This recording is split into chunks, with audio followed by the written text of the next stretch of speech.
Good evening, everyone. Thanks for coming to the Melbourne Xamarin Meetup. Tonight we have Ryan Davis, who's down from Queensland, to give us a presentation on iOS 13. And that's the new things in iOS 13, plus new frameworks and changes to frameworks. So before Ryan starts, there's a couple of things I need to do. So first of all, thank the sponsors who are Melbourne App Development and Microsoft for the venue. And also I've been told to reward people with some monkeys. Who wants a monkey? Cool.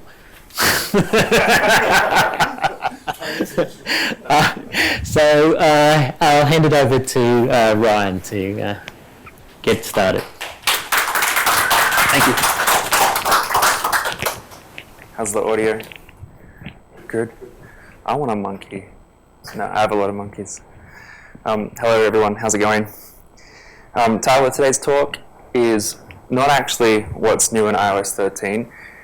It's something like that. This is a talk I've given previously at the Brisbane Xamarin Meetup, and the idea back then has a bit of an origin story.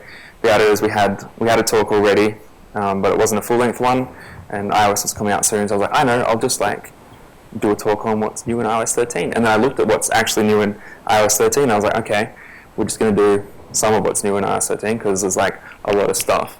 But since then, iOS 13 has come out, I've had a bit more time, come to the talk again, so you're going to get more of what's new in iOS 13. So you can get the some, you're going to get the more. It's not going to be everything, but, there'll be something there that's interesting to you, hopefully. And of course, given the audience we're in, this will be, from a Xamarin developer perspective, what's new in iOS 13. Oh, and the other thing, I've got this homework slide mark here. So when I went back and ran through my slides, I realized that maybe I put a bit too much more into this. So a few of these slides I'm going to maybe skip past, and you can go back and look at them. So there'll be marked homework slides. You can, just to keep us under time. So who am I? My name's Ryan. I like mobile development. I like LinkPad. Does anyone else like LinkPad? Hands? Hell yeah. I have a blog and a Twitter there. You can look me up. I have some libraries on GitHub there. I don't want to talk too much about me because of the whole homework slide thing, so let's move straight into it. We're going to talk about what iOS 13 is. That won't take long. We're going to look at what's new. There'll be some demos and samples, and then there'll be some resources kind of at the end, so you can look at things later. Right, so iOS 13. Who has iOS 13 now? Who's running iOS first? Yeah? Who's on iOS 13? Yeah. Who's on dark mode? Yeah, okay, good. So iOS 13, I believe, actually didn't fact check this, is the 13th public release, so we haven't done any numbers jumping or anything crazy like that. There have been 13 releases. It came out in September alongside Xcode 11, alongside macOS 15, and also watchOS 6. There's lots of stuff in iOS 13 that the user sees in the operating system, and there are performance improvements, and there's security, and Mail.app got an update, Calendar got an update, that kind of thing. But from a developer perspective, there's also new frameworks, there's updates to existing ones, and so that's what I want to look at here more than anything, because a lot of you are already using iOS. You're seeing Mail.app, you've seen Calendar, you've seen all that operating level stuff. We want to look at what we can do as developers. And if you haven't gathered, I'm a fan of dark mode, and I've been waiting for a long time, so it's going to be on a lot of slides. So in terms of what's new, what there is, if we kind of look at all the new things, right? There's a bunch of stuff, and I've kind of tried to draw this map, and it's actually not comprehensive, but it's pretty good. All the green boxes are basically new frameworks or things that didn't exist before. The blue ones are existing frameworks that have been improved. So things that are new are things like PencilKit or signing with Apple, sound analysis. These are new frameworks that didn't exist before. Then you have things like ARKit and CoreML, which were kind of ARKit 2 last version and CoreML 2, and they've been bumped up and they have some new features and that kind of thing. So this was what we thought in Brisbane. We'll look at these ones. Here in Melbourne, we're going to look at a few more. But that's kind of the scope of today. There's a lot of stuff that isn't highlighted, so there's a lot of stuff we're not looking at. But we'll try and look at these ones and find out something interesting about each of them. So let's not waste any more time. First, look at dark mode, of course. So iOS 13, as as you would have seen, includes a system-wide dark light theme setting. So it's something that the user can choose themselves. So they can go into the control center and they can switch between dark and light, or you can put it on a schedule and have it basically activate at nighttime and then go back to light during daytime. So you have either of those options. And as you would have seen when you update to iOS 13, the user is given a choice at that time which theme they want to run. So it's not something you can kind of hope that the user doesn't know about, because everybody that updates will see it. Everything, all of the built-in apps in iOS observe dark mode. So I've got some screenshots there of the music app and settings and the app store and that kind of thing. So if you turn on dark mode, they all put the nice theme on. And dark mode might be observed by your app. We'll see. The thing is, once your app targets iOS 13, if you put it in your plist, then the operating system will basically expect that you're ready to do it, and it will start changing parts of your app automatically. And if you have an existing app, you probably need to do some work to make that a nice experience. So that's one of those things you've got to really think about. How does it work, though? Basically, iOS adds functionality to things like colors and images to make them dynamic, to make them aware of which theme is selected. And essentially, when the user changes a theme between light and dark, those elements will change automatically. So you don't have to write any code. You don't have to be like, oh, it's dark mode now, I'm going to change the label from being black to white. Like, the operating system will handle that for you if you're using those dynamic elements. And there are a lot of colors that come built in. So you can see here I've kind of dotted into UI color. And essentially, you can tell if a color is dynamic by looking at the name. If it ends in color, that's like your giveaway that it's a dynamic one, or as Apple call it, a semantic one. It means it will change in response to the theme. And you can't see them here, but there are still all the old colors. Like there's a UI color dot blue, there's a UI color dot red. Those ones won't change when the theme changes. But this UI color dot system blue will change. It's still going to be blue either way, but the shade itself will change. So if you want to be dynamic friendly, you look at those colors if you're assigning things. You can also define your own dynamic colors in the asset catalog. So you can see here's an example of a color. We'd give it a name here, and then we'd give it the shade we want in light mode and the shade we want in dark mode. So you can kind of bake them in at build time if you want.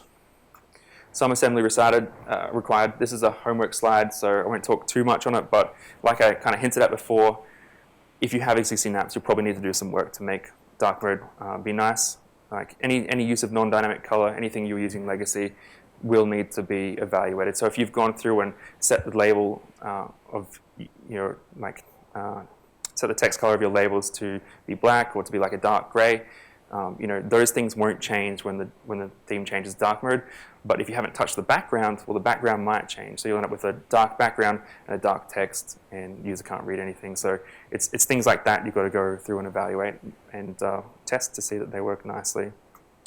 You can also programmatically define dynamic colors if you want, which might make it easier to convert. So like in some of my apps, I have a kind of theme service where I'll be saying, theme service.primary color or theme service.background color. If you have something like that, you can create a dynamic color in the theme service and return it, so the calling code doesn't need to think about what it's doing. You handle that in a central way. So that can help depending on how your app is architected. And I promised I wasn't going to talk through all these, but you can do work. If you really need to handle a theme change programmatically, you can. Like iOS does let you do that, and that's the kind of pattern you take in forms at the moment. Is you override this method in your renderer potentially and programmatically switch your Xamarin Forms theme. The good thing to know is that if this all seems like too much work, you can still target iOS 13, but you can tell the operating system not to switch themes, like not to have your app onto the theme by putting the special key in your info plist. So you can kind of opt out for now at least. So let's have a look at what some dark mode things look like. I'm just going to get my little demo app up here. Okay, you can see that. So I've got my Hello iOS 13 demo app here. This is on GitHub. There are a few changes for this talk, but I'll put them up in the coming days. So looking at the text color, I've got this demo here. We're already in dark mode, so you can see, I'll switch back. I just wanted to demonstrate the issue with hard coding the color, which old apps would have. You can see this label has no color specified, so the operating system has just made it look black. This one I've specifically labeled as black, This one is using one of those semantic label colors, placeholder text color. These ones are all dynamic. And what happens when I change the theme from light to dark is that you can see all of the labels changed except for the one that I hard-coded, and it's now basically unreadable. So that's just an example of the kind of problem you have if you hard-code the colors. So I just wanted to show the dynamic colors. So these are all those semantic ones that Apple offers you. I'm just going to plug my own plugin I made. If you don't want to like hassle with going to Control Center, you can install this like light switch plugin, and hopefully, oh, I'm not on mine. If I was on mine, we should be able to change it. Hopefully now, yeah. So you can change from the IDE without having to fiddle.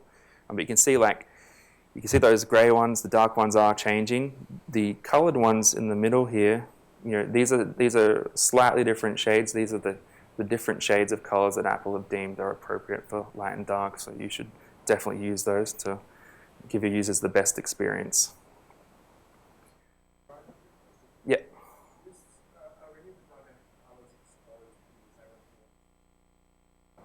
Not at the moment. Yeah, if you want, so the kind of pattern with Xamarin Forms at the moment is that you do the advanced handling where you override that method and you switch between like a defined Xamarin Forms dark theme and a light theme potentially. But there is a spec and discussion on GitHub at the moment about how they potentially look at dynamic colors more broadly as like a first-class concept. So it could be coming in the future. This is a demo of dynamic colors. Let's have a look at this. Essentially, if you want to make your own dynamic color programmatically, you can use this overload of the UI color constructor that takes a traits argument, like an action with a traits argument, and essentially you test for the light or dark mode flag and you return one of two colors. So, I'm making this dynamic color here that's blue in light mode, red in dark mode. This one's yellow in light mode, green in dark mode. So you can see if we switch to dark mode now, we're getting these weird changes. But if you want to make your own, if you have a theme service, you can potentially use this technique to return dynamic colors. They're still UI colors that the rest of the app sees, and kind of work it in more transparently. The last one I wanted to show is advanced theme handling. So here's me when I see an app that's still in light mode. Dynamic, what's it called? Nope, can't remember the name of the theme. Anyway, basically we've got an image here, we've got a cat, the cat's animating, we've got text, and what I'm doing when I switch to dark mode is I'm basically replacing those images programmatically. I'm changing the text, I'm stopping the animation. So we can do that kind of code in here. So we override this trait collection did change, and this gets called whenever the theme changes, and then I basically, change the image, change the text, do that kind of thing. So if you want to programmatically respond, you can do that. And the important thing to think about with dark mode is that you can't just check what state it is at the start of the app. You need to be ready for it to change while the app's running, because it can. The user can just go and do it in the menu at any point in time. All right, so that's what we saw there. We saw some system light and dark colors. We saw how to create dynamic ones. We saw how to do some dynamic behavior as well in response to the theme change. And that's how you can kind of work with dark mode. Next one, multi-window apps. So this one is an interesting one. This one's for iPad only with iOS 13. Essentially, when you have an app on iPad, you can opt into multi-window support. So you can see here, here's the app at the Brisbane Meetup when it was not multi-window. One UI application, one app delegate, one UI window. Pretty boring, just like those old iOS 12 apps. In the new world, one UI application, one app delegate, and many windows. As you can see here, we can have like 12 windows, 50 windows if you want. Like if you want to get real crazy, you can do that. And the mechanism for making that happen are these two concepts called scenes and scene delegates. So basically, in order to make many windows, we have many scenes with delegates. And some of what the app delegate used to do becomes the responsibility of multiple scene delegates. Now, and you could probably spend an entire meetup talking about how to do multi-window, and we're not going to do that. I started looking at this one as like a new thing for the Melbourne Meetup, and I was just like, it was pretty nice when we just had one window, one app, one delegate, one UI window. So just to get that now, if you want to go into multi-window support, in one process. New world, this is the kind of object hierarchy for a single window. You have your app delegate. It might be a bit small. You have a configuration that defines how scenes will be, how windows will be created, and then you have at least one scene which has its own scene delegate, which has a window, and that gets you the one window on scene, one window on screen. You can create another one, and you get a second window. You can have multiple scene configurations which control like which delegate classes get hooked up to which window. So it can get very complicated. You can have multiple windows from different scenes and different delegates, and you can have them on the same screen at once. So you can have something looking like this, and it's still all in one process. So multi-window gives you new possibilities, but it also gives you a lot of things to think about. So the kind of principle you take here is that it's app stuff for process level concerns, scene stuff for UI and lifecycle concerns. So what the app/app delegate does now, well, you've got one per app. It's about process level concerns. If you're doing initialization, app startup, if you're doing dependency injection, like setting that up, that happens still in your app delegate. But for your scene delegates, they're handling things like UI lifecycle. So every window in your app now experiences its own UI lifecycle. It can go to the background, it can go to the foreground, and the app state is the highest level of any window. So as long as one thing is up, your app is active, and they can be switching in and out. They can be two on screen. So it's kind of like a lot more to kind of think about. And a lot of methods, when you go to iOS 13, if you opt into multiple windows, a lot of these methods stop being called and start being called on all your scene delegates instead, and they get called for every single one. Except, of course, if you have devices, like if you have users on iOS 12. So there's your other bit of complexity, is that you still need to have something, you still need to have an answer in here if you plan to support less than iOS 13, because on iOS 12, they don't know about this. They just have this stuff. So again, it's another kind of angle to the situation to think about. It's really easy to opt into model windows compared to like all the work you got to do. You just add this key to your info plist, supports multiple scenes, and then you define at least one configuration, which is basically saying this is the delegate class that I want you to instantiate when you create a new window.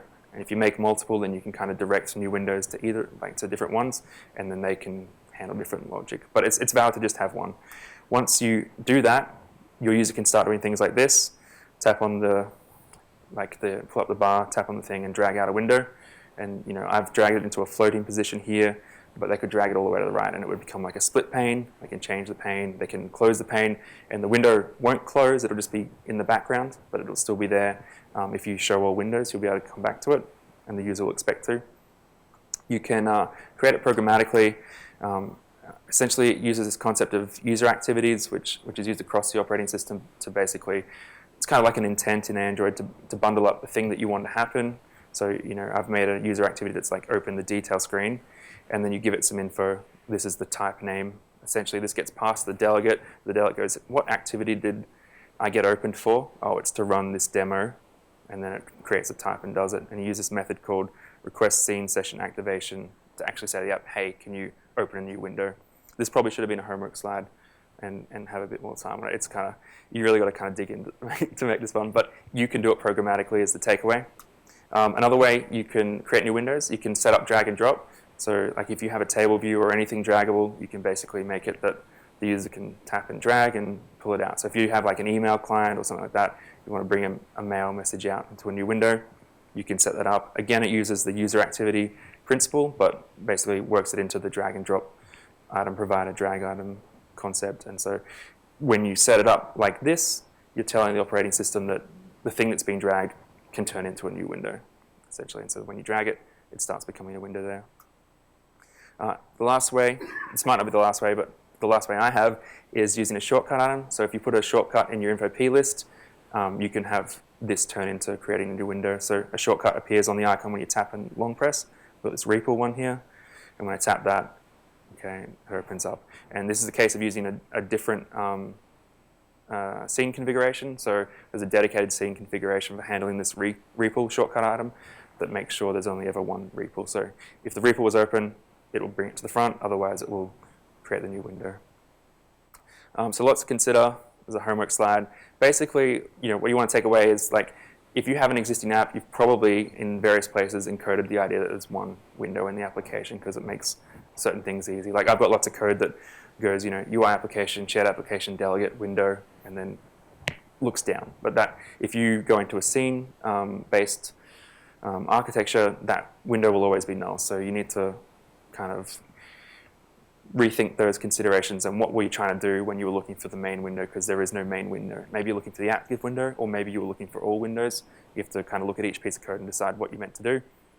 Separation of process and window concerns, the interplay of life cycles, state restoration, which happens at the scene level as well as at the app, handling legacy versions of iOS, so what happens on iOS 12 because it doesn't know anything about Windows, handling non-iPad devices, so you can't create a new window on an iPhone, for example, and if you call like request scene session activation, just silently fails. Like you'll get a log message, but that's it. So you don't really want to do that. And then the story around Xamarin Forms, I'm actually not sure kind of where that plays in at the moment. Like you can definitely use Forms embedding, and that REPL page is a Forms page, but I don't know how like a full Forms app works with multi-window at the moment. So lots to think about. I'd be keeping it on the radar, but unless your app has a really good use case for multi-window, maybe sit back for a bit and wait till more devices are on iOS 13. Right, so that's Windows. Sign in with Apple. So sign in with Apple is easy auth for your users and possibly you. I've created this acronym, SIWA, and I'm pretty sure Apple's lawyers are already like, there's no way you're allowed to write that. But the idea behind signing with Apple is that it kind of leverages the whole Apple ID's ecosystem, the fact that you signed into your phone, all that kind of stuff to make a better auth experience for the user primarily and maybe the developer by accident. So I'm just going to do these backwards. What the user gets from signing with Apple is like a streamlined authentication experience for your app and for other apps that they use. A familiar authentication UI, because if lots of apps are using sign in with Apple, they're going to see the same sign in with Apple thing over and over again. They don't have to use any passwords because it's abstracted away. It comes, it uses Face ID and then falls back to the Apple ID. They get the ability to hide their email from the developer. So you can provide an email address to an app that's not your actual email address, but it's a relay one that Apple creates, and Apple will make sure that emails that get sent to it come to your email address, but it doesn't expose your actual email address. So if at any point in time you're like, I don't like the emails I'm getting from this app, you can just turn it off in your settings, and you won't get emails from them anymore, and you haven't exposed your actual email. And we'll see how that looks in a quick demo. And they get 2FA, so they get two-factor authentication because you get that Apple ID 2FA prompt. From the developer, you get free sign-in UI, the Apple developer sign-in UI. They give you a stable user identifier across devices, so I get the same user ID on my iPhone if I use sign-in with Apple as I do on my iPad, as long as we're signed into the same Apple ID and the apps are from the same team ID. So basically, Apple guarantees that they will identify the user in one way. You get a verified email address. It doesn't necessarily mean it's the user's actual email address, but it works because they had to use it to verify their Apple ID. So you don't have to go through your email, sign up with an email, now click the link in your email, so you don't have to do that. You get 2FA from Apple, and Apple also offers this real user detection. So if you have like a really, maybe like a big app, high volume, and you get bots potentially signing up, Apple gives you its assessment of whether or not it thinks the user that's signed up is a real user or a bot kind of thing. So likely real, or we don't know whether it's real. And the idea is that if you get likely real back, you should skip any, don't put the captcha up, don't wait for verification. You can just go, we're pretty sure this is a user. It's probably more useful for big apps that are getting serious volumes of users and having to deal with bots and that kind of thing. And the whole sign-in with Apple thing is OpenID Connect kind of compliant. So if you're already doing social login with Google and Facebook, you can work in what you get from this to that story. And actually, the requirement is that you do that. So Apple's guideline for sign with Apple is that if you only have social auth, if you only do sign in with Google, sign in with Twitter, that kind of thing, you need to also offer sign in with Apple. And that's mandatory now for new apps, and for existing apps, your update won't be accepted after April 2020 if you don't support sign with Apple. So that's kind of how they're driving that at the moment. So let's have a quick look. I'm just going to look at what it is like for the user. We're not going to look too much at the code. But basically, wow, I made that button real small, didn't I? Maybe it's because I was sideways last time. Yeah, I guess that's why. Okay, so one of the things they give you is this free button, Sign In with Apple button. And it does resize nicely. That's what I was playing with, as long as it's not too small. But the idea is that you have to show this button. And there's like sign up with Apple, sign in with Apple, continue with Apple. But if you're about to invoke sign with Apple, this is what you got to show. So I'm going to tap that now. This is the prompt you get. And I've said, as part of my request, I want to know I want an email and I want their full name. And those are the two things I'm allowed to ask for. Based on that, iOS creates this dialog. Do you want to share? I can correct my name or change it if I want. And then I can choose whether to share my email or to hide it. I'm going to hide it because that's more interesting in this case. And I click continue, do my Face ID, and it signs in. And what we get back as the developer is this information here. So we get a user ID. This is that stable user ID I was talking about before. We get the full name if the user allowed it or what they put in. And then we get the email. And you can see here what they've given me is not the email I'm signed in with, which was like Ryan signs in with Apple. This is a private relay email address that Apple has generated, and they will forward any emails. From here, we'd send this information to the server and create the actual user account, and we'd be sending emails to that private relay email. Apple will forward those to the user, but as the user, I can go and turn it off. So that's what we get. I'm just going to show you what I can do in here. I'm going to quickly right. So if I go into settings and I go to my iCloud, right, I'm about to click on password and security, but I'm not going to show it because it has my phone number there too. But there's a button in here called Apple ID Logins.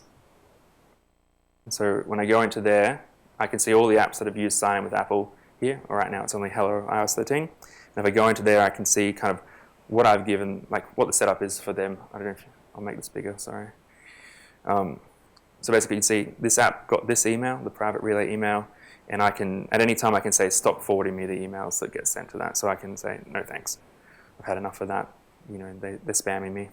Or I can revoke the access completely there. And then there are flows you need to implement as the developer to check that that's happened and make sure you kick the user back out in your app. So that's kind of the idea behind that. What's here? Oh yeah, so to do it, you have to add Sign In with Apple to your app ID in the developer portal. You can create a request using that code we saw here. You basically say, what scopes do I want? You create an authorization controller and call perform requests. That's what gives you the dialog. When it finishes, you'll get a callback on did complete. You can look inside the credential and pull out the information here. So that's where we got the user, full name, email, that kind of thing. And then on startup, you should be using this get credential state method to check that the credential is still valid. They say it's really fast and that you should call it on startup and use that as a decision, whether to go into your logged in screen or not. If it's so fast, though, why is it a callback method? Riddle me that, Tim Cook. We do in Xamarin we actually have an async one, so we can await provided I'll get credential async as well, which is what we'd probably do. Okay, so that's what we saw. Sign in with Apple. Okay, we're rolling through. How are we doing for time so far? Anyone? All right. Slow down. Slow down. Okay. All right. Pencil kit. Precise performant pencil input or finger. All right. So Pencil Kit is a new framework in iOS 13.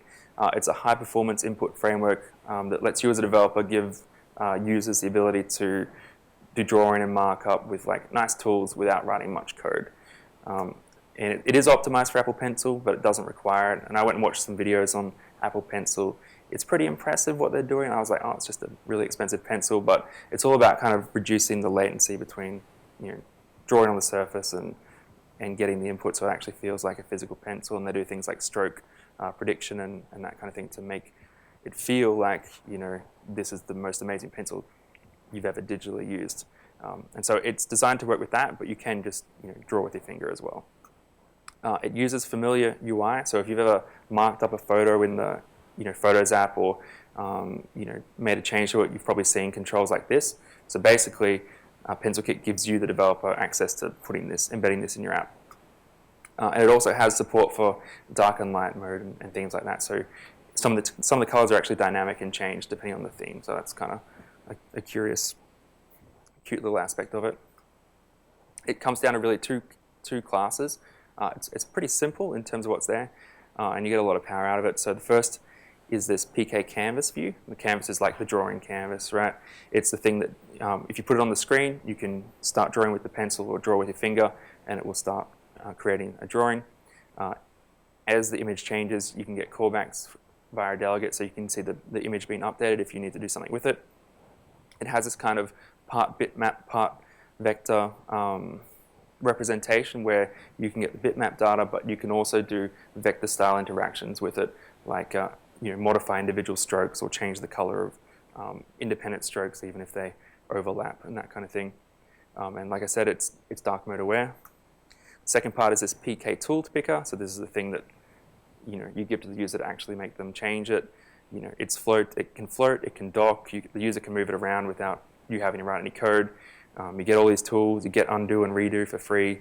And it looks like things that users are seeing in the iOS built-in application. So it's that kind of consistent experience, and they're letting you have access to it without too much work. So let's have a look at this one. I'm going to go back to this size. And we're going to look at the first one, simple, basic pencil kit. This pencil kit. This is all the code for this screen. So it fits into, whatever it is, less than 10 lines. And I've got this UI now. I've got this tool picker, which I can move around. I want to work on the bottom of the screen, so I'm going to put it at the top. I'm going to change the theme to light because I want to do a sun. I'm going to do this is like, when you're a kid and you draw the sun. It's got a face on it. There's a reason I'm drawing a sun. Oops, I made a mistake there. I don't like that one, so I'm just going to undo here. You get free undo, redo. You don't have to write any code for that. But I'm not quite happy with these, sun's rays, so I'm going to just do a lasso around them, like this. Oh, I missed one, but that's fine. And Apple's kind of worked out what I want, so I can move these independently. Without that, I can I resize them? I can't. I can change the color. I want an angry sun, so I can make it red. So you're getting that kind of. But I didn't write any code to do this, right? And I can get this image out at any time. I can change the canvas size. So it's pretty powerful from that perspective. Now, there's actually a little bug with this one. Because the canvas covers the whole screen, there's no way to dismiss it. So we just start the app again. No big deal. So this is an example of using the outputs. What is it using? Pencil kit. Yeah. What do I want to look for in here? Yes.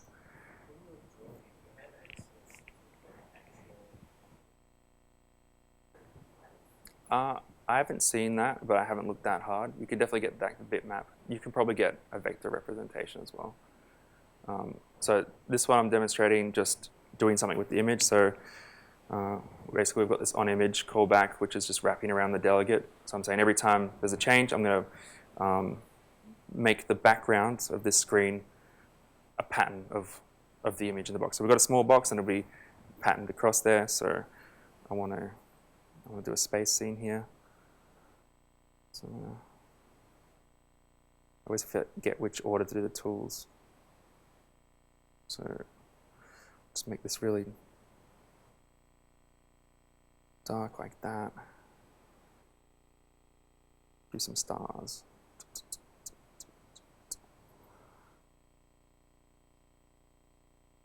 Some more. Probably shouldn't use blue because I want to use it later. And then because it's a Xamarin talk, make a giant floating Xamagon. Hurrah. So there you go. So we've given the user the ability to creatively express themselves, and what I wanted to express was a Xamagon. So we can do that, and there's a little bit of fancy code in here doing crazy animations and things, but it really comes down to this callback. We got an image, we put it on the background, and we made it move. The last one I wanted to show, pencil kit in the real world, because we love doing AR kit out here. What if we could make an object in AR kit and then use pencil kit to draw on it? Well, we can. So I like doing the Mario question mark. That one's a bit janky, but we'll do the Xamarin again. Or the Xamarin now. But it's easy to integrate into lots of different use cases, So now you can make it, and again, there's not much code in this, right? It's doing all the work for me, and I can still undo and redo and all that kind of thing. But putting an environment like that into your app before, probably kind of complicated. So you get that for free now.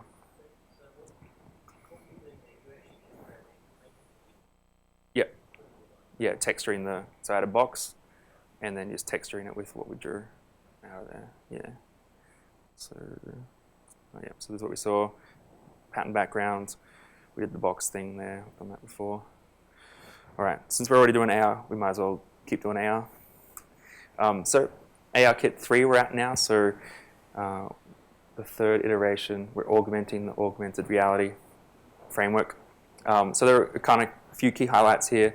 One is performance improvements, and apparently these mostly come from Apple's kind of investment in ML over the last couple of years. And so, doing AR stuff is about detecting the flaw and edges and trying to work out depth and that kind of thing. So, improving their maturity broadly is helping from a performance perspective.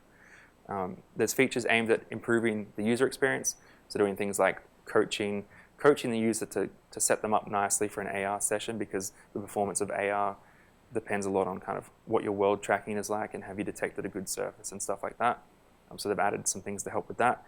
And then there are new capabilities, so just fundamental things you couldn't do before, like people occlusion, which we'll see, body motion tracking, where you can detect a person moving and do something with it, and dual camera AR, where in the past you either did tracking out of the back camera, which would be your world tracking, or did tracking out of the forward camera, which would be detecting your face and responding to that. In ARKit 3, you can do both at the same time. Potentially make a game that works off your facial expression, for example. So automated coaching, this one's an interesting one. I think it's a good idea, but it's probably maybe not as useful as it could be.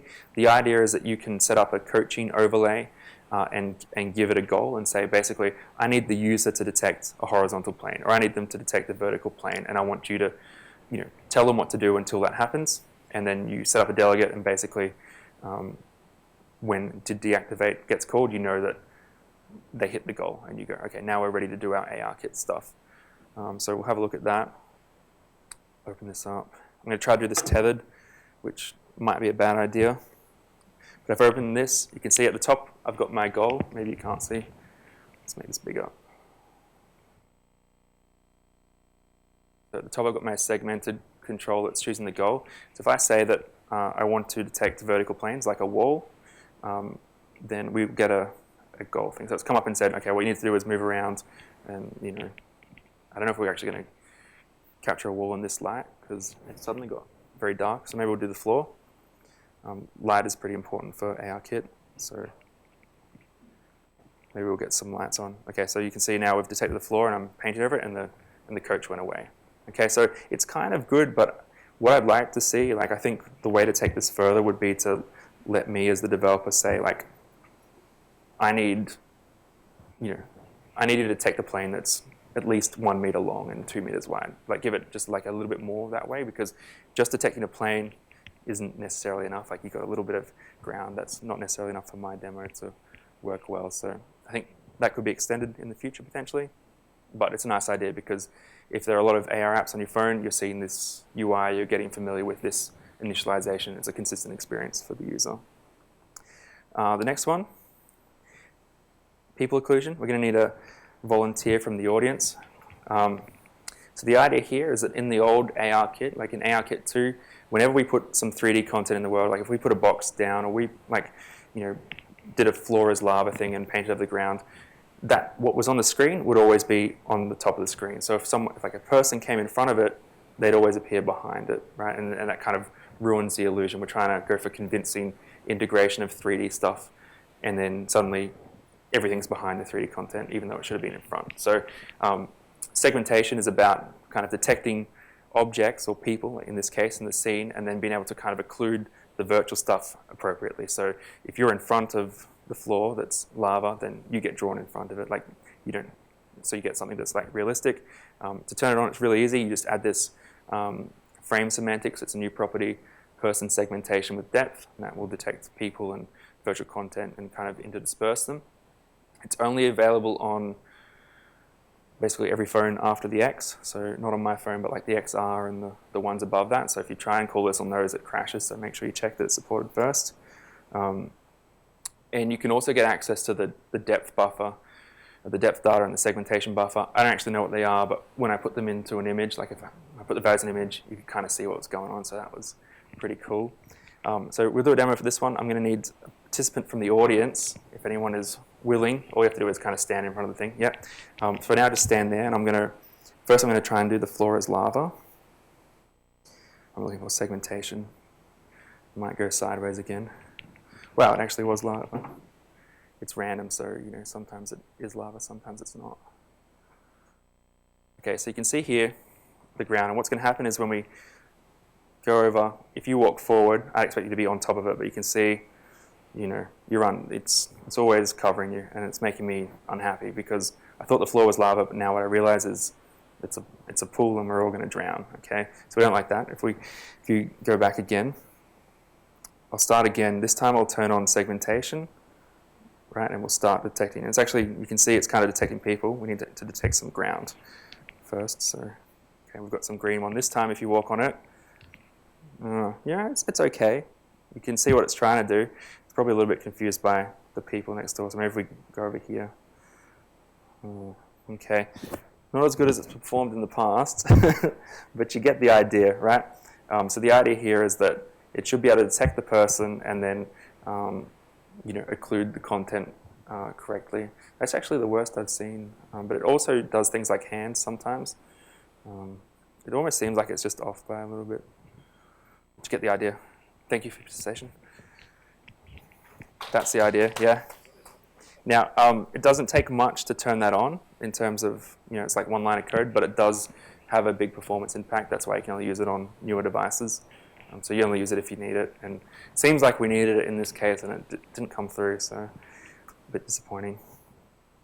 All right, what else we got? The last thing I want to look at in ARKit, multi-camera tracking. So that's where I talked about you can run the front camera and the back camera. So the back camera is about world tracking, detecting the ground, detecting walls, making it that when you walk around, things realistically move with you. Front camera is about, tracking your face. Now we can do both. I'm just going to go to the demo because I've kind of made you see what I'm going to do. So here, you can see we're detecting the ground again because we're drawing all over it. But if I tap, you can see we're also detecting my face. And if I move it around, it's kind of tracking my expression. So, I made a game, and I'm just going to try and make the ground disappear. No, it's better with those. I made a game where if you put your eyebrows up, Zamagons come up. And you can see we've got world tracking going on because those Zamagons are landing on the ground. So we detected the floor and we put physics on it so they can land there, but we're detecting my face because we're responding to my, my facial expression, detecting that my eyebrows are up and then doing something about it. And it's pretty creepy having those faces kind of floating in there. So cool. So, there are probably some other things you can do with this that make sense, but I just wanted to demonstrate that you can do them both at once, Someone smarter and more business savvy will do something real with it. So to make this possible, basically you use a world tracking configuration, not a face tracking one, and then there's a new property. You turn on user face tracking enabled, and then on node added for anchor, which is how ARKit tells you about all the things it detects, you'll not only get planes, which you would normally get in world tracking, you'll also get faces. So you need to test: is it a face? Is it a plane? And then do the right thing for each one. So. That's a new thing you can do, and I think it's, you can definitely do it on this X, so it's not as limited as the segmentation. All right, so that is the new stuff in ARKit. All right, Core ML3. There's a lot new in Core ML3, and I'm not like a machine learning engineer, so a lot of these words kind of go past me, but Core ML is Apple's machine learning framework. It runs on device. It's high performance. It's optimized for mobile. It lets them do machine learning tasks, which could be computer vision or classification or that kind of thing. And it's gone to version 3. So this is probably a homework slide. A bunch of new model types, k-nearest neighbors. What interested me is the sound analysis preprocessor.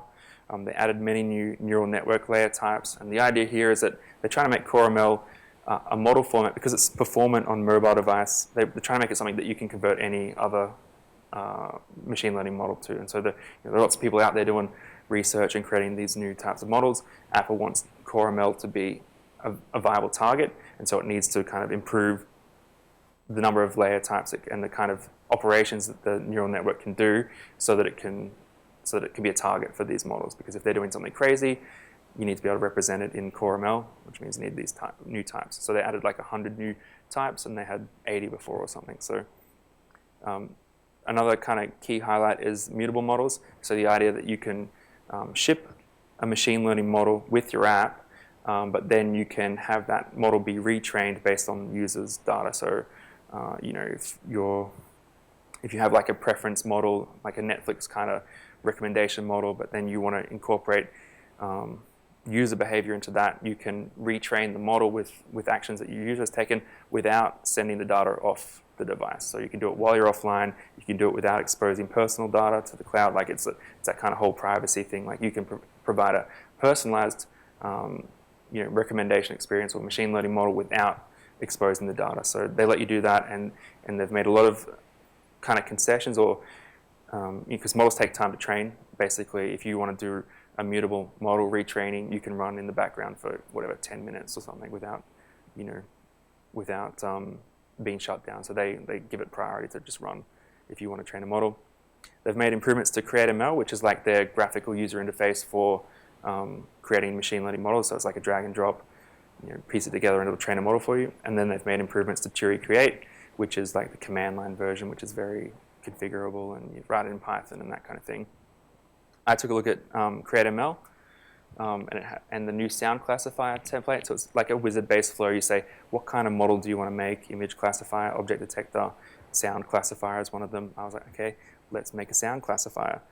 And it's the same as the other templates. Essentially, what you need to do is give it training data and test data, and they're just folders of samples. So like I went and found the free sound machine learning competition where they had 40 different folders of, I don't know how many sounds it was now, 10,000 sounds of like dogs barking, a guitar playing, keys jangling, hand clicking, that kind of thing.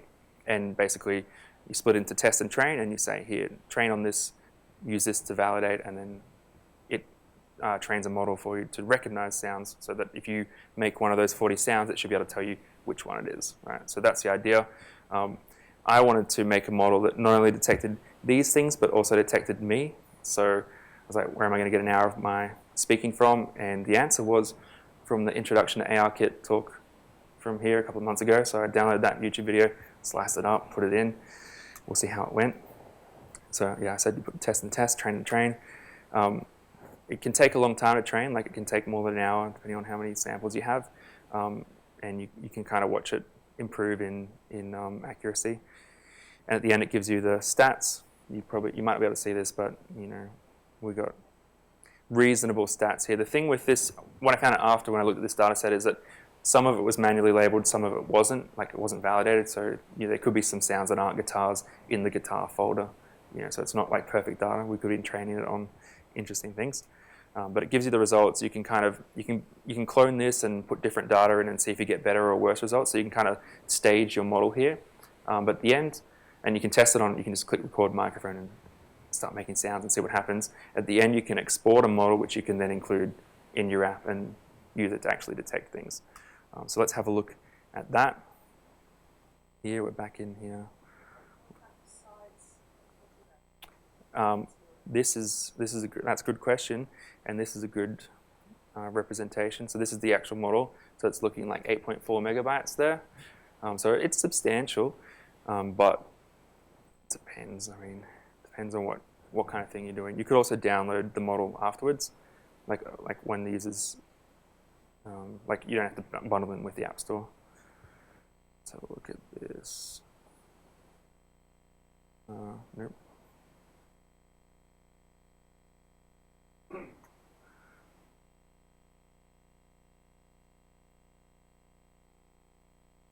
Wanted to show, like, this is the code. This is the full set of code that actually sets up a classification and the microphone. So you set up your audio engine. You have to do some threading stuff. But basically you say, give me the microphone, create the sound analyzer that is configured with the model, and then you say basically every time you get some audio through, send it through the analyzer, and the analyzer comes back with what it thinks it could be, and it gives you, I'm going to run this one on the debugger so we can see it in the output as well. Okay, so we've got output up here. Get the audio classifier. So I'm going to be talking, and we're going to hopefully see that it detects me pretty well, and it's doing a good job. So you can see, you probably can't see, and I don't think I can make this, zoom this in, but basically we're getting the top 5, most likely what it thinks is the sound is. And when I'm talking, it's mostly 1.0 for Ryan, it's 100%, and then sometimes cough is coming through. You can see that on the right. But if I do things like click my finger, pretty good. Some applause for that, maybe. Yeah, you got it. Keys, scissors. I brought some scissors and then I forgot, but you know, it does a reasonable job, right?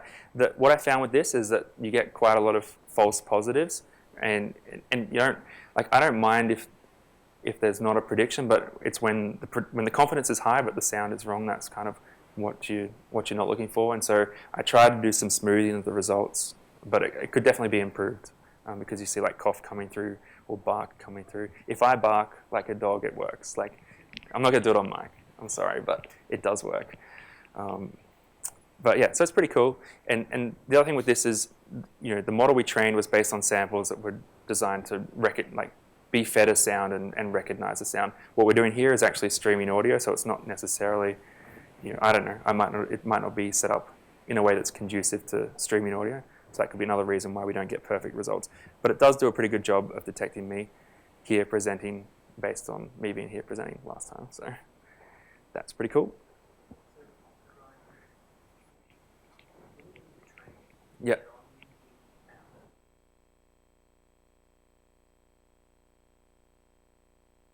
In this one, I did it on the computer. So when I was looking at those screenshots, that was using the program CreateML, which comes with Xcode, and you can basically drag and drop. So I went to the Free Sounds Kaggle thing. I downloaded all their data. I had to transform it into the right directives and stuff, so you could drag it in, and then you let it sit there and run for an hour or whatever it was to train it.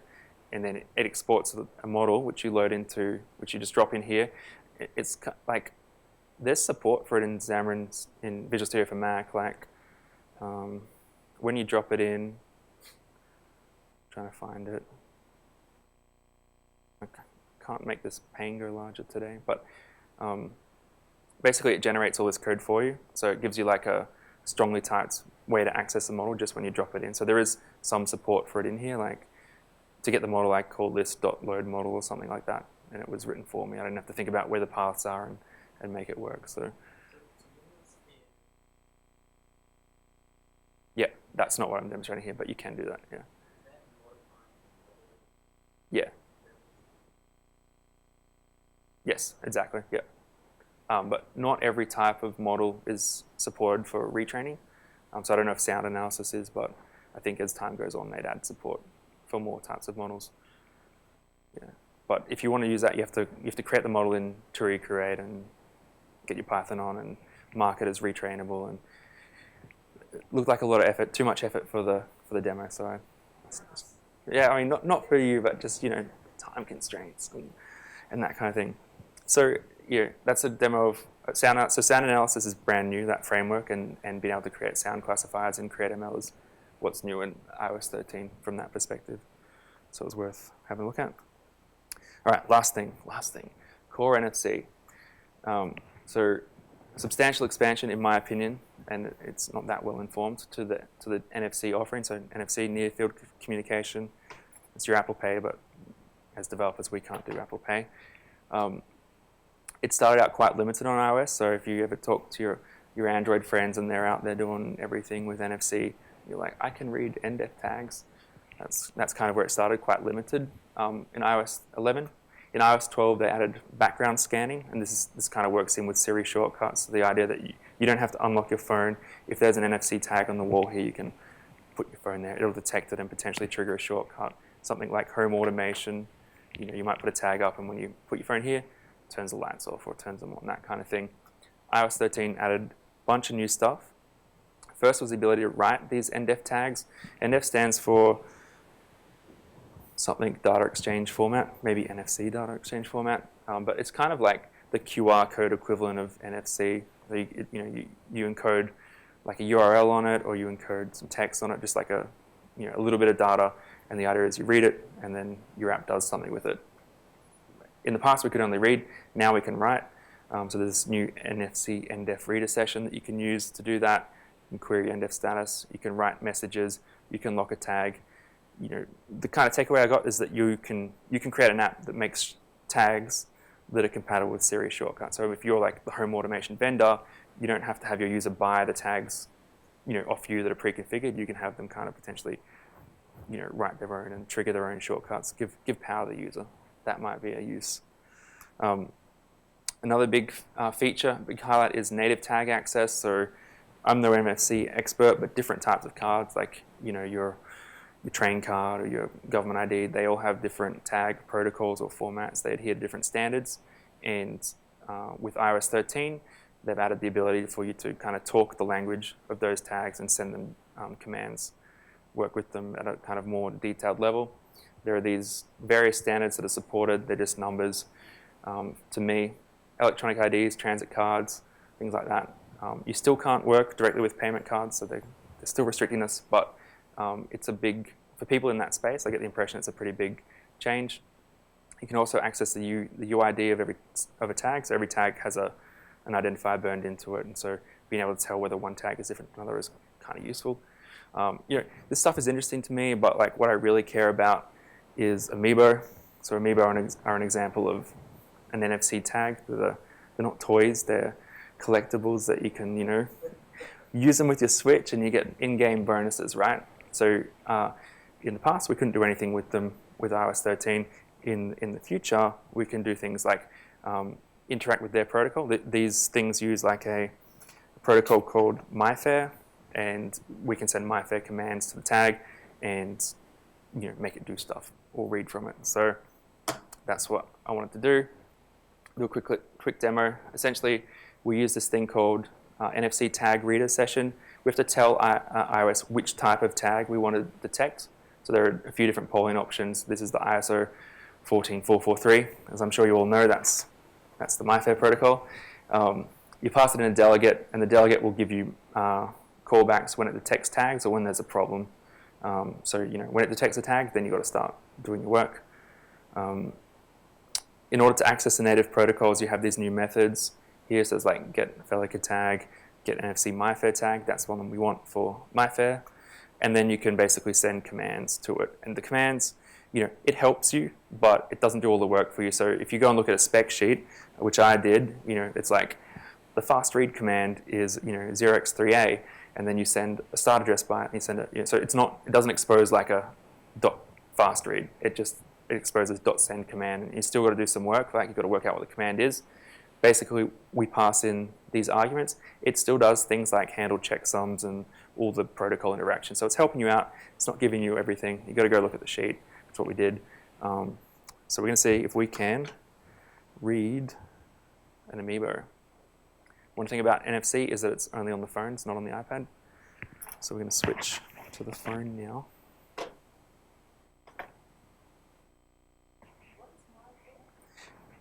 It's the name of the protocol. I can't tell you much more than that, but apparently it's quite popular in Japan. Of course, Amiibos are from Nintendo, so Japanese. Potentially used in transit cards as well over there. But it just, if you look at that data sheet, there's like read, write, interaction methods with the tag. So what am I doing? Looking for mirroring.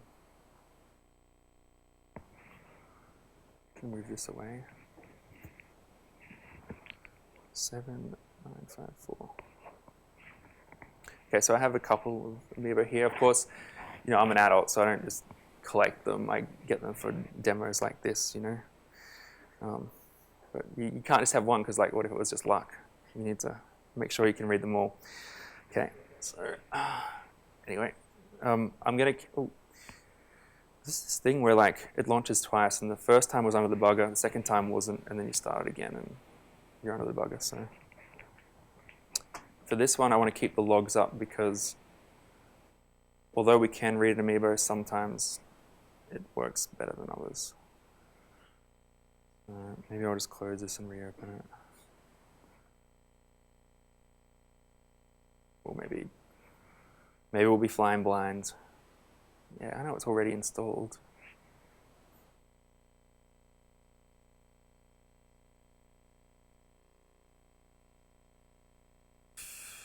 I don't think there's interesting code for this one.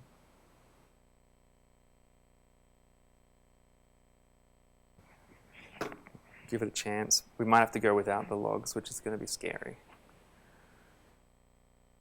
We'll start. No, it's going to happen. Please. It's like, but it is connected. Close it once more, and then we'll open it and see. Yeah, look at that. Okay, we got logs. Okay, so we're going to go into my Amiibo Reader class, which also has a camera on it, so you can see the messy desk here. No, just doesn't want to do the logs. We'll try once more, and then we'll go blind.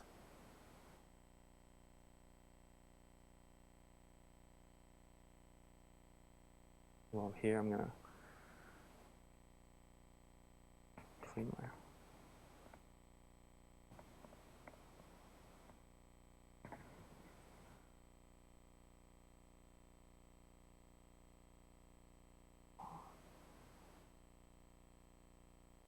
All right. Who thinks it'll work? Hands up. Okay. We've got one. Yeah, it's fair. All right. Watch this, and then it'll close in a second.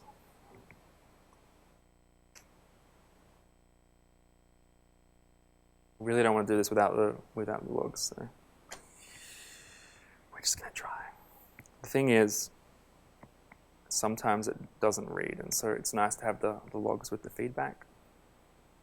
Okay, so I put the camera there just so you can see what I'm doing. I'm going to get this NES one, and I'm going to scan it. Once you start scanning, you have to see this overlay, and the camera stops. So I found the best option is to do it like this, but I also found it never works the first time. So here comes the second time.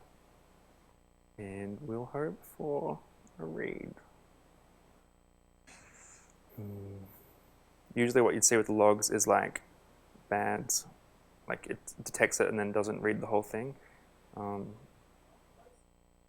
Well, you know, it's near field, not on field, but you know, I've tried many different ways, and the kind of best thing I found is like this kind of motion like this is what gets the detection.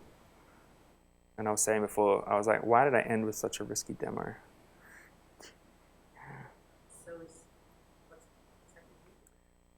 Yeah, I don't know whether it's my code or whether it's like the amount of material between here and there. Even on the Switch, it's like sometimes hit and miss. But without the logs, it's, you know, I want to see some progress. I want to see something happening. Oh, here we go.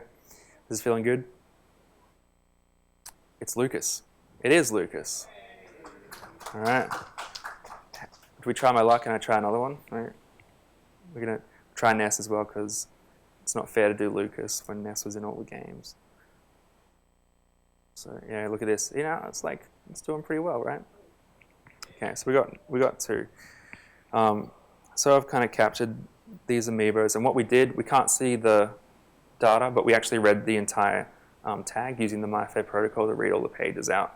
So now we looked it up by checking a few bytes and going off to an API and being like, hey, what are these? What's this game and what's this character? And that's how we got the picture back. But we also basically captured the essence of the amiibo. Of course, you know, once I've captured the amiibo, what I want to do is So obviously get into that murky area of cloning because why not? So we try to do a writer. So writing is the same kind of thing. You need a myfair tag to write to write myfair data to, and you just use the myfair protocol. So here I have a tag. This is going to be a real write without the logs, but we'll try to do the same thing. Basically, we select one amoeba and then does it work? Not work the first time? Don't forget. Without the logs, I don't know if that worked. You know, it said it worked, but it's like, do I trust my own code? So we'll try and reread this tag, right? Try that. Okay. It reread it, so we copied something, but the reality is like you only need to copy a few bytes. Like, I mean, to trick my app, I'm only checking a couple of bytes. The real test is like, can we trick the switch? And the question is, I don't know if we can, because I don't know if it actually wrote properly. So will we give it a try? Give it a try, we got time? We got time? All right. We'll see if we can trick the switch. So I'm going to put this camera on here. This is like the Turing test of Amiibo, where it's like, can the switch tell it's talking to a real one or talking to a clone? Where you can see all the marks on this. No, let me just get the game on. All right, so here I'm in Zelda. So Zelda has this Amiibo function where basically we put it into reading mode, and if I take like a real Amiibo and I put it on scanner, we get, you know, some in-game items. Amazing, right? It was worth $20 or whatever. Okay, so we'll try with this tag. Actually, don't know what will happen. We'll try. So that sounds not good. I don't know if you can hear it or not, but dun-dun. Sometimes what I've found though is that to make the switch really think it worked, you need to give it a bit of help. So what I like to do is just kind of like draw the character on it. So it's got a bit of a hat on here. Okay, well, this is actually not very good, so this might do more harm than help. You can't see it, can you? All right.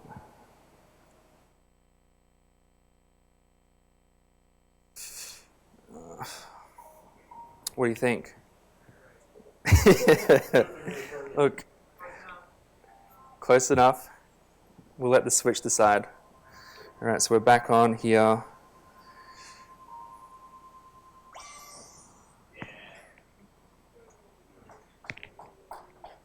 Did you see that? Did you see that? Okay, the truth is I swapped the blank one in when it failed the first time, but that means it did copy correctly. This is the real one that I cloned. So, hey, there you go. So the thing with these Amiibo is that you can only use them once a day, right? It says it can only be, you probably can't see that, but you can only use it once a day. So I cloned it and used it twice a day. All right, so pretty cool. We could keep doing that and keep getting free food. They're pretty cheap to get, but let me just turn this off. They're cheap to get, but I had to get them from China, so like it takes a bit of time to get them over. You can't just go to the shops and buy them, right? Yeah, you could. I mean, the question is like, you know, I had to scan these ones, but what if you could just download the ones that someone else scans? Yeah. Anyway, so that's what you can do with NFC, and that is the last thing I have to say. Oh yeah, don't forget to add this to your entitlements.p list. You have to add tag if you want to scan native tags. Here's what it would have looked like with the logs. Like when we scan link, we can do like the full hex dump, and so like, you know, here's the game ID, here's the character ID. That's what we knew to look in those addresses because we looked at the Amiibo spec and sent those to the API. And then actually cloning an Amiibo is pretty involved, and I went and looked at some other people's code, and you have to like decrypt this one, which is encrypted with the UID of the Amiibo, and you have to re-encrypt it for the UID of the new tag, and then you have to write that down, and then you have to set the right lock bits. That's the only way to do it, to get the switch to do it. So actually, I didn't know if it was going to work, and it did, so that's pretty good. Okay, wrapping up. What we saw quite a bit. We saw dark mode, pencil kit, Core NFC, Core ML, sound analysis. We saw multi-window, AI kit, sign in Apple. There's still a bunch of other stuff we didn't see, and this went for a pretty long time. So, and we didn't even go that deep into most of it. So there is a lot new in iOS 13. You don't throw it all into one app just because you want to. You think about what your app's doing and how these things can help. Hopefully some of these demos helped make you think about what you could do. Some of them were just stupid, but they were fun to make. That's it. That's what's new in iOS 13. In terms of does anyone have any questions? When you had the scanner up yeah, and it had the overlay while you were trying to scan, yeah, you could see your app in the background, but it had like a tint over it. yeah, Is that tint compulsory? yes. Yeah, so that's one of those things they didn't get rid of, and you could tell like people have been asking for it when they, like in the WWDC video, it's like, we gave you this, we gave you that. You still need to have the overlay. It stops everything else. Like you saw the video feed stopped, AR kit will stop if you do it. And it's limited to scanning for 60 seconds, and it has to be in the foreground. App has to be in the foreground for that. And was that phone you were using it on in dark mode? Then that overlay was bright white. Listen, I probably UI color.whited it, yeah. I'm pretty sure this phone's in dark mode, but yeah, good pickup. Oh, I thought I was blaming Apple much. No, I'm sure it's my fault. So here, I'll put these slides up. Either I'll post them to the group if I can sometimes. I can't post the comment. Otherwise, they'll be on my blog in a couple of days, this set of slides. There's a blog post that goes into more detail on the stuff from the last talk. Like you can go and read about it. I'll probably make another one that goes into the new bits from this talk, so you can look at them both and see in more detail, and some things might be explained better in written text. And then the demo app itself is on GitHub, so that has the old demos. It'll have the new demos, in the next couple of days. And with questions anymore? Yeah. I last played a computer game in the late 80s. Yep. So I'm not. That isn't the question. I need to do with the game stuff. Okay. The stuff there with the single sign-on. Yep. That sign-on stuff. Is that paralleled in the Android space? So Good. can Xamarin pretty much Yeah, just yeah. ask for that there and ask for that there, and it doesn't have a. Good question, and the answer is no. It's not paralleled at the same, with the same kind of experience. If you want to use sign in with Apple on an Android, you can, because they have a JavaScript API as well. So you can use sign in with Apple on the device, and you get all the nice device bits. If you use it on the web or on Android, you put them in a web view basically, and it's the same as signing with Google or signing with Facebook. And actually, I'm pretty sure there is a sample on, or at least some docs on Xamarin's page for it, but it's not. I don't know about signing with Google, whether you have that same kind of. The question comes down to the specifics of that verified email. That hosted verified email in the apple.id.com. Yeah. It was. Yeah. Is that something that Google also do in that Android space? They have a verified email that work through, or is that the new invention, if you like, of Apple? I think I can't speak that much about Android. I'm really not. I'm stronger on the iOS side, but yeah, I'm not sure. Yeah. I have a question. Yeah. The multi-windows, have you heard whether Android are doing? No, not sure. Because Android can do that, Yeah. and they have been able to do it for, 3 years or something or other, but no one uses it because iOS didn't use it. Yeah. Now they've both got it. Yeah. I wonder. Now it's time to start thinking harder about it. So is it Android? Yeah, I'm not sure. Yeah, okay. I'm too scared. I'm looking at that, and there are too many things to worry about. Maybe in the next app when you start from scratch, I'm ready to think about it then. Do you actually hear if some of these things are available on Android, or are you just really mainly iOS? I like iOS a lot more. Yeah. But I wasn't sure about Android. I know Android has multi-window, but I don't know if it's multi-window single process, single app. I'm not sure. Because iOS had multi-window, I think in 11 maybe, but just 2 different apps. You could have two different apps on the screen at once, whereas this is one app with many windows. I think Android can do that. Yeah. Any other questions? Following on from that, if I enable multi-window here in the Xamarin Forms app, Yep. that let me do side-by-side of my app with another one? Because I tried using Forms app Yeah. Side by side. That's a good question. I also don't know the answer to that. I think that was probably potentially a different property in your plist that says whether or not you need full screen. I think you should be able to in your plist potentially say, I don't need to have the whole screen. In which case, then you can share the space. If you don't say that, then maybe it's just the floating thing. I'm just talking off the top of my head, but that sounds right to me. Yeah. Anything else? No. Well, I'm just wondering, all the Xamarin class libraries are all quite up to date. Yeah. So again, like I don't know, Xamarin Android puts out previews as well, but on the iOS side, you can be working with the preview because Apple releases previews before iOS 13 comes out. So when I did the first version of this talk, that was a month or so before iOS came out, and we worked off Xamarin previews. And I know the Xamarin iOS team works pretty hard to have because Xamarin iOS is essentially a binding project where Apple releases the new APIs and then they create the bindings for it and make sure it's idiomatic C#. And if you go to, and I took it out of this slide because it's not in preview anymore, but you used to have a link here to the Xamarin Mac iOS GitHub page. And for Xcode 11, they had an Xcode 11 branch. And every time they merged a new framework or progress on the framework to that branch, the CI kicks off a build, and you can just click and download that version of Xamarin iOS, and you'll get whatever the preview status is there. So you were getting, they have same-day support for release, but you also had early access to the previews, and it might not be the whole surface that was bound, but you could do pencil kit in the first preview. So they're definitely on the game there. Yeah. Well, thank you very much, Ryan, for that. I'm sure you're available for questions over pizza as well. So I can smell the pizzas. So come help yourself. Let's go. Thanks.